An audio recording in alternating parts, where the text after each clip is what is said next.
Pois é, amigos, e aquilo que reza a Carta Constitucional de que os três poderes devem conviver harmoniosamente, nos parece hoje uma grande peça de ficção científica.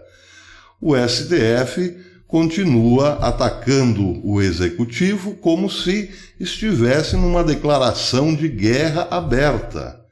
Não basta mais ameaçar ministros militares para deporem debaixo de vara, não basta mais suspender a ordem presidencial quando o presidente nomeia um ministro, não basta mais, por exemplo, ameaçar em confiscar o celular do presidente da República. É preciso seguir adiante numa grande batalha, como se tivéssemos de acreditar ou aceitar o fato de ministros do Supremo serem mais do que humanos nesse momento. Parece-me que eles querem se mostrar ao povo numa espécie de epifania dos deuses, como, sim, deuses. Deuses para serem não apenas respeitados, mas cultuados como tal. A última, que saiu agora recentemente na grande mídia, dá conta de que o ministro Alexandre de Moraes o ministro do Supremo, Alexandre de Moraes, mandou que o ministro de Bolsonaro, o ministro da Educação, Weintraub, depusesse em 5 dias na Polícia Federal por ter afirmado na famosa reunião ministerial de 22 de abril que por ele botaria todos na prisão, começando pelo STF. A matéria, estou aqui na Folha de São Paulo, diz: Moraes classificou a manifestação de Weintraub como gravíssima por não atingir apenas a honra dos magistrados, mas também constituir ameaça ilegal à segurança dos ministros do STF. Além disso, a declaração, segundo o ministro, reveste-se de claro intuito de lesar a independência do Poder Judiciário e a manutenção do Estado de Direito. A decisão foi dada no âmbito do inquérito aberto pela Corte em 14 de março de 2019, sem pedido da Procuradoria-Geral da República, para apurar a disseminação de fake news sobre o Supremo. O ministro é o relator das investigações que correm sob sigilo. Moraes afirmou que a declaração, a fala de Weintraub, pode ser enquadrada nos artigos do Código Penal que tratam de injúria e difamação. A reunião foi tornada pública por decisão do ministro Celso de Mello e foi criticada pelo presidente da República. Bem, aqui devemos lembrar um fato bastante curioso. Alguns meses atrás, o Porta dos Fundos cometeu uma gravíssima ofensa contra a fé cristã do brasileiro, debochando de Nosso Senhor Jesus Cristo, trazendo o Nosso Senhor como uma peça de sacrílega, de péssimo, de discutível gosto, Jesus como se fosse homossexual. Bem, o que aconteceu? Houve sim uma tentativa de criminalizar aquele tipo de ofensa ao culto e à fé do povo, e o Supremo, na figura de Toffoli, disse que não, que isso aí é liberdade de expressão. Pois bem, essa liberdade de expressão não é dada ao ministro Weintraub. Por quê? Porque se refere justamente ao STF. O ministro falou o que falou num contexto, numa reunião bastante tensa, mas expressou sim a vontade do povo brasileiro.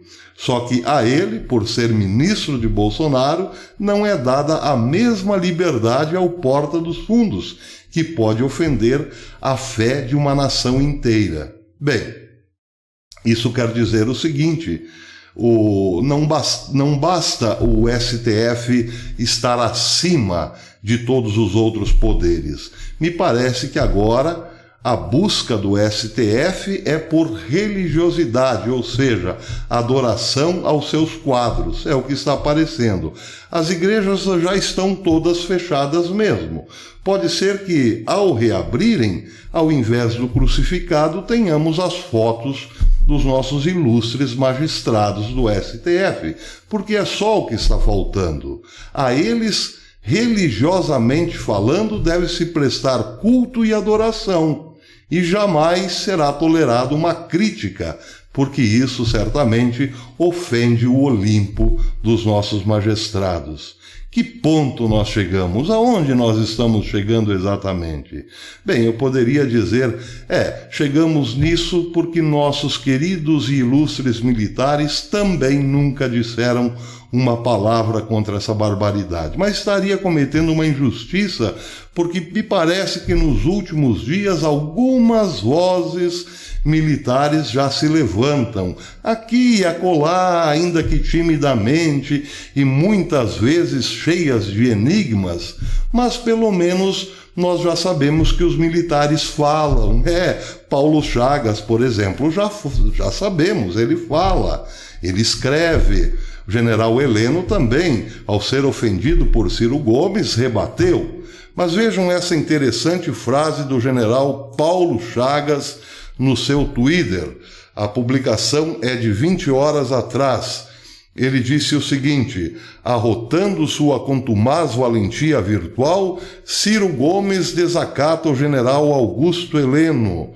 Volto a lhe dizer, diz Paulo Chagas, : tenha cautela, cangaciro, porque o silêncio do lobo e o coice do jumento de carga são seguramente mais perigosos que o latido de um vira-latas sarnento.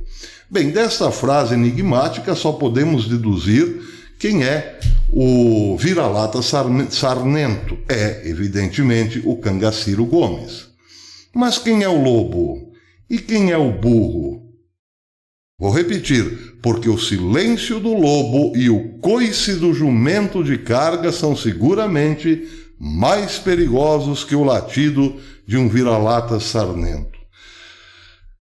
Enigmas, mas esses enigmas nos têm dado algum alento.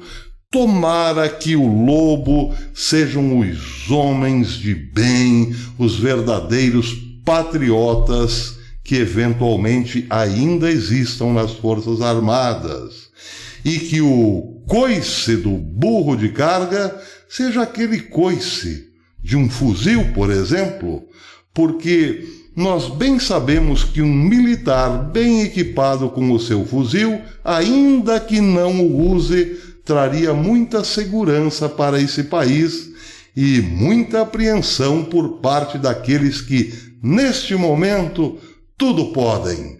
Podem rasgar a Constituição, podem passar por cima do Executivo como se fosse um rolo compressor, podem dizer as maiores barbaridades e podem caluniar e mentir, tendo a grande mídia sempre a seu favor. Que bom se o general fosse mais claro, mas enfim, já é alguma coisa. Pelo menos agora eles estão falando. Até uns dias atrás o silêncio era sepulcral. Já é uma grande coisa, mas repito, queremos saber quem é o lobo e quem é o burro de carga, porque de certeza mesmo sobre essas figuras simbólicas, de certeza mesmo, sabemos que o burro de carga, por enquanto, somos nós, pacatos e ordeiros cidadãos.